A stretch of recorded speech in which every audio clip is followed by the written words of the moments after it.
अमित और सूरज की जो बहुत अच्छे दोस्त थे। दोनों ने साथ में पढ़ाई की और दोनों एक ही कंपनी में नौकरी करने लगे। उन्होंने एक कंपनी ज्वाइन की जो वाटर कूलर बेचती थी। दोनों ने नौकरी करने के बाद बहुत मेहनत की और हमेशा यही कोशिश की जिंदगी में आगे बढ़ते रहे और उन्हें तरक्की मिलती रहे। जॉब के एक साल बाद सूरज को प्रमोशन मिल गई, लेकिन अमित अभी भी उसी पोजीशन पर था। अब अमित के दिल में जेलसी आने लगी और उसने इस नौकरी से इस्तीफा देने का सोच लिया। अगले ही दिन अमित अपने बॉस के पास अपना इस्तीफा लेकर जाता है। बॉस उसे नौकरी छोड़ने का कारण पूछते हैं तो अमित कहता है, मैंने और सूरज ने एक ही साथ नौकरी ज्वाइन की थी। हम दोनों ने एक जैसी मेहनत की, लेकिन आपने प्रमोशन सूरज को दिया लेकिन मुझे नहीं। अमित ने गुस्से में भी ये भी कह दिया कि आप प्रमोशन सिर्फ उसे देते हैं जो आपकी चमचागिरी करता है।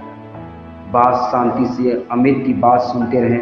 बॉस को पता था कि अमित ने काफ़ी मेहनत की है, लेकिन वो अमित को फ़र्क समझाना चाहते थे कि क्यों उन्हें सूरज को प्रमोशन दी और उसे नहीं। बॉस ने अमित को कहा कि मैं तुम्हें सूरज से भी अच्छी पोजीशन दे दूंगा और सैलरी भी बढ़ा दूंगा अगर तुम मेरा आखिरी काम कर दो। अमित तैयार हो गया क्योंकि उसे हर कीमत पर प्रमोशन चाहिए थी। अमित को कहा कि जाओ और देखो कि मार्केट में कोई आम बेच रहा है या नहीं। अमित कुछ देर बाद आया और बॉस को कहा कि हाँ, मार्केट में एक आदमी आम बेच रहा है। बॉस ने कहा, कितने रुपए किलो आम बेच रहा है? वो फिर मार्केट गया और आकर बॉस को कहा कि मार्केट में वो 50 रुपए किलो आम बेच रहा है। अब बॉस ने सूरज को भी बुलाया और सूरज को वही प्रश्न पूछा जो अमित को पूछा था। सूरज मार्केट गया और कुछ देर आया और बॉस को कहा कि मार्केट में सिर्फ एक आदमी आम बेच रहा है, वो सिर्फ 50 रुपए किलो आम बेच रहा है, लेकिन अगर हम उससे 10 किलो आम लेते हैं तो वो हमें 40 रुपए किलो बेच देगा। उसके पास करीब 60 किलो आम है।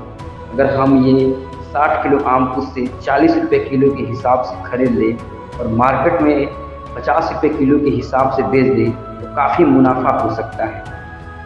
अमित सूरज की बात सुनकर बहुत हैरान हुआ और उसे अपने और सूरज के काम करने के तरीके का फ़र्क पता चल गया। अमित ने फैसला किया कि अब वो रिज़ाइन नहीं करेगा बल्कि सूरज से और भी ज़्यादा सीखेगा।